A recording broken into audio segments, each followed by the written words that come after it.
भाव में भी चाहे किसी भाव बेचे, लेकिन उसे संतोष नहीं जब तक वो मिलाता नहीं। कहता है इनाम रखा हुआ है, झूठ बोलने वाले मिलावट वाले को 1000 रुपए का इनाम, लेकिन माल सही नहीं देगा। पैसे तो भाव में जो लेगा तो लेगा। तो हर किसी की कहानी कैसी है, लंका में सब एक जैसे। और संत कहता है कि अगर तुम उससे परहेज करना सीख जाओ, किससे? जो खोट है, जो बुरा है। हम सब जानते हैं क्या बुरा है, क्या अच्छा है, लेकिन हम उससे परहेज नहीं करते। राम हमसे बराबर दूर बना बैठा रहता है। जो राम दूर बैठा है उसको हम अगर अपने पास में ले आए, उसे नजदीक लाएं, तो हमें इस सारे सामान से कुछ तो परहेज करना पड़ेगा। लेकिन दिशा विपरीत है। हम दवाई खाते रहेंगे, बीमारी बनी रहे तो बनी रहने दो, पर हम अपने जो भोग के स्वाद है उन्हें नहीं छोड़ सकते हैं। विचार करके देखो, एक आदमी वो शुगर का मरीज है और वो शौकीन है मिठाई का, वो मिठाई नहीं छोड़ सकता है। जैसे यहाँ माया के सभी अपने अपने भोगों के शौकीन हैं, वो भी शौकीन है। डॉक्टर के पास गया, डॉक्टर ये पैर में फुंसी हो गई है, ठीक नहीं हो रही। डॉक्टर ने उसको शुगर को दिखवाया, कहने लगे तुम्हारे ब्लड में शुगर है, मीठा नहीं खाओ। कह रहे डॉक्टर साहब मीठे के बिना नहीं रह सकते। अगर मीठे के बिना नहीं रह सकते तो जाओ हमारे पास बताना। दवाई खिलाकर क्या करें? दवाई खाते रहोगे, रोग बढ़ता रहेगा।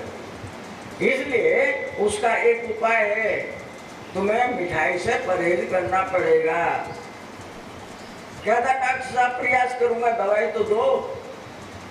डॉक्टर उसे दवाई दे देता है, लेकिन वो जब तक जहाँ कहीं दावत होती है या जहाँ कहीं अच्छी जगह को पार्टी होती है, वो उसमें शामिल हुए बिना नहीं रहता। और जो शामिल होगा तो उसकी नजर मीठे पर रहती है। कौन सा मीठा ज्यादा स्वाद होगा उसी को लेना है। उसका परिणाम होता है कि रोग डॉक्टर के पास जाएंगे तो तुमने मीठा खाए, डॉक्टर साहब नहीं खाए, झूठ बोल रहे हो। कहते मैं ऐसी दवाई देता हूँ उससे तुम्हें आराम मिल जाना चाहिए। कहते डॉक्टर साहब मिठाई नहीं खा रहा, रोग बढ़ा क्यों? मैं क्या कर सकता हूँ? लेकिन वो झूठ बोल रहा है अपने आप से, यानी मैं मर पड़े जाऊं लेकिन दवाई भी खाता रहूंगा और परहेज भी नहीं करूंगा। डॉक्टर ने कहा तुम्हारा पैर कटेगा, अगर तुम इस जख्म को ठीक कराना चाहते हो भर्ती होना पड़ेगा और तुम्हारा पैर कटेगा। उनके घर वालों ने कहा डॉक्टर साहब इसको भर्ती कर दो, लेकिन ये ठीक तो हो जाए। अब वो भर्ती हो गए। डॉक्टर साहब ने उसका पैर काट लिया, घुटने से नीचे से पैर काटा। अब डॉक्टर अपनी नर्स को कहता है कि इसको दवाई दो, इसका परहेज का ख्याल रखो, ये परहेज में कोई गड़बड़ नहीं करेगा। तो वो व्यक्ति उस नर्स को कहता है दूसरे दिन कि देखो ये 50 का नोट, एक बर्फी का पीस, बस, ज्यादा नहीं। लोग इतनी बुरी बला है कि डॉक्टर उसकी दवाई दे रहा है, 1000 रुपये रोज का उसके ऊपर खर्च हो रहा है, लेकिन वो 50 रुपये में एक छोटा सा पीस वो खा लेता है। डॉक्टर फिर टेस्ट करता है, कहने लगे इसका शुगर कम नहीं हो रहा है, मैं ऐसी दवाई दे रहा हूं फिर भी इसका शुगर कम नहीं हो रहा है। तो चौथे 5वें दिन वो नर्स कहती है कि डॉक्टर साहब एक पीस के 100 रुपये देता है, मैंने आज हिला कर दिया है इसको। कहने लगे इसको बात बता दो, हमारे पास इलाज नहीं है, जब तक परहेज ना करे तो उसका इलाज करना निरर्थक है, कोई अर्थ नहीं होता है। दवाई जब भी कारगर होगी जब तुम परहेज करोगे। तो अब डॉक्टर कहता है तुम यहाँ से जाओ, नहीं डॉक्टर साहब आपको तो पैसे से मतलब पैसे भी मिलेंगे और मेरा इलाज, मैं मरूंगा तो यही मरूंगा। यही होता है, वो 10 दिन 15 दिन वो इस हॉस्पिटल में रहता है और एक दिन मर जाता है। क्यों? उन्हें परहेज नहीं किया। हम भी सारे लोग ऐसे ही हैं कि हमें रोज कहा जाता है, एक नहीं अनेकों संतों के माध्यम से, देखो भाई ये जो लंका है ना माँ, उस लंका में किसी भी बुरे से बुरे काम का कोई गुरेज नहीं है, किसी को फ्री में पैसा मिलना चाहिए। और लूट मार कर लेते हैं, डकैती डाल लेते हैं, और किसी का पता लग जाए 10-20 हजार रुपये लेगा तो गोली मार के छीन कर ले जाते हैं। समझ लेते हैं हमें देना तो पड़ेगा ही नहीं। तो जब तक हम अपने व्यवहार में उस परहेज को नहीं जोड़ते, परमात्मा का फल अधूरा। हम परमात्मा को तुम्हें समझाएं कि परमात्मा ही सत्य है, बाकी जो कुछ दिखता है वो सब मुर्दा है। जो सत्य है उसकी वजह से मैं बोल रहा हूँ, सुन रहा हूँ, देख रहा हूँ, चल रहा हूँ, और दुनियादारी के जितने भी कारोबार हैं वो परमात्मा की वजह से कर रहा हूँ। मानो ये शरीर नहीं कर रहा, परमात्मा ही कर रहा है। लेकिन मुझे परमात्मा नहीं दिखता, ये मेरी आंखों पर पर्दा है, मैं अंधा हूं। अंधा होने की वजह से परमात्मा नजर नहीं आता और मैं उसके मुखैटों से सारे संसार के आनंद ले रहा हूं। पत्नी कौन है, बेटा कौन है, भैया कौन है, पोता कौन है, ये सब माई जानते हैं। कि जिसको छोटे से बच्चे का जन्म होता है माई को, उससे पूछो तुझे अपना बेटा कैसा लगता है, माँ कहती है वो मेरा अपना बेटा सबसे ज्यादा प्यारा लगता है। मानो हम कहें राम से भी ज्यादा प्यारा, क्या राम से भी ज्यादा प्यारा मुझे अपना बेटा लगता है। कहने का तात्पर्य हर माँ कौशल्या है, हर माँ यशोदा है,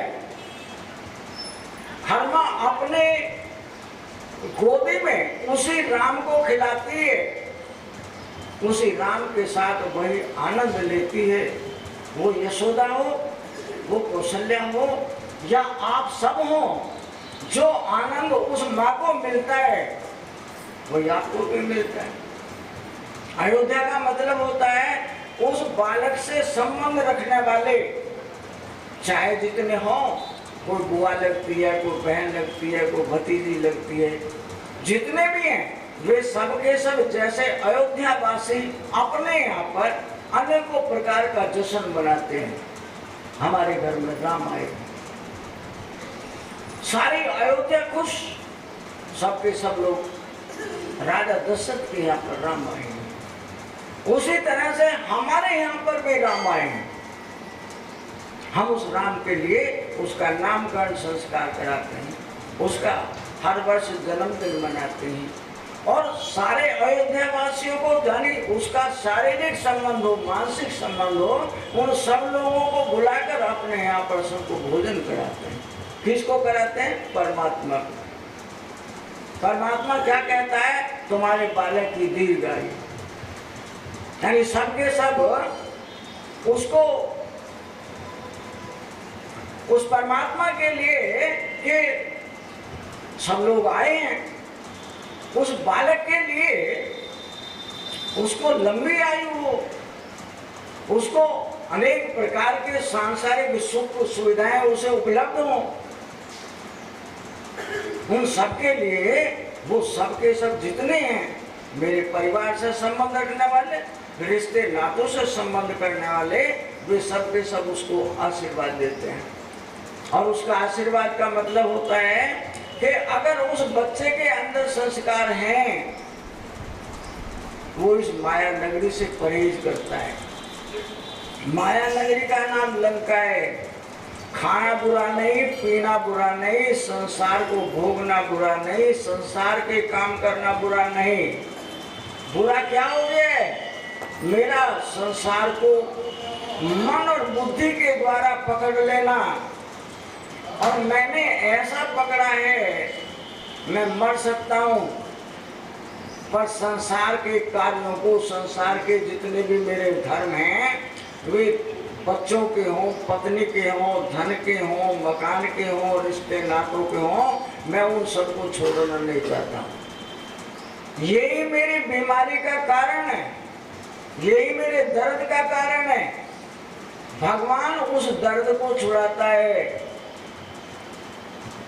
और माया, क्योंकि माया ही है शरीर, माया को पकड़ता है। ये सामने माया ही तो है उसकी। माया का मतलब होता है जो छुपकर बात करे, यानी तुम्हारे सामने माया का मुखौटा पेश है। माया के पीछे इसको चलाने वाला, इसमें संसार के सुख भोगने वाला वो कौन है, वो तुम्हें दिखाई नहीं देता है। तो उसको मुझे जानना है। और जब तक मैं उसे जानता नहीं, भाई संसार के दर्द तुम्हारा पीछा छोड़ेंगे नहीं। संसार में कोई दर्द नहीं, संसार में कोई बीमारी नहीं, संसार में कोई दरिद्रता, कोई चिंता, कोई कलेश नहीं। फिर आए कहां से ये? हमारे सारे लोगों को ये निगल रहे हैं। रातों दिन 24 घंटे हम कहते हैं डिप्रेशन की बीमारी है, उसे टेंशन की बीमारी है। और बीमारी है नहीं। बीमारी कब है? जब मैंने राम को वहां बैठा दिया। मेरी माँ, छोटा सा बालक है, वो रोटी बना रही है आंगन में, बच्चा खेल रहा है उसके सामने, वो कुत्ते के कान पकड़ लेता है। कुत्ता उसे कुछ कहता नहीं है, मेरी माँ देख रही है, वो बिल्ली के कान पकड़ लेता है, गाय के भैंस के नीचे चला जाता है, चलते चलते गाय के भैंस के स्तनों को पकड़ लेता है। माँ कहती है वहां नहीं जाना, वो मारेगी, लात मारेगी। लेकिन वो गाय और भैंस भी उस बच्चे को कुछ नहीं कहते। नहीं, माँ को पता है मेरा बालक वहां खेल रहा है, तो जो बालक मेरा खेल रहा है उस पर माँ की नजर है। रोटी बनाती रहेगी और नजर में अपने बच्चे को देखती रहेगी। माँ का बच्चा कैसा है? माँ के देखते हुए बिल्कुल आजाद है। वो कहता है जब तक मेरी माँ, जब तक मुझे किसी का डर ही नहीं है। माँ ओझल हुई और माँ दिखे नहीं और कुत्ता जरा सा गुर्राया, बालक रोकर चीख कर पड़ता है, काट लेगा मुझे। माँ कहते मैं आ गई, मारूंगी इसे। तो मैंने अपनी माँ को मंदिर में बैठा दिया। माँ तो मेरी दृष्टा है, देख रही है। तो जब तक तुम माँ को सामने रखोगे और दुनियादारी के सारे काम करोगे तो तुम गलत नहीं कर सकते। माँ देख रही है। फिर माँ को जब ओझल कर दिया तुमने, उसे बैठा दिया मंदिर में और संसार के काम करने के लिए तुम आजाद।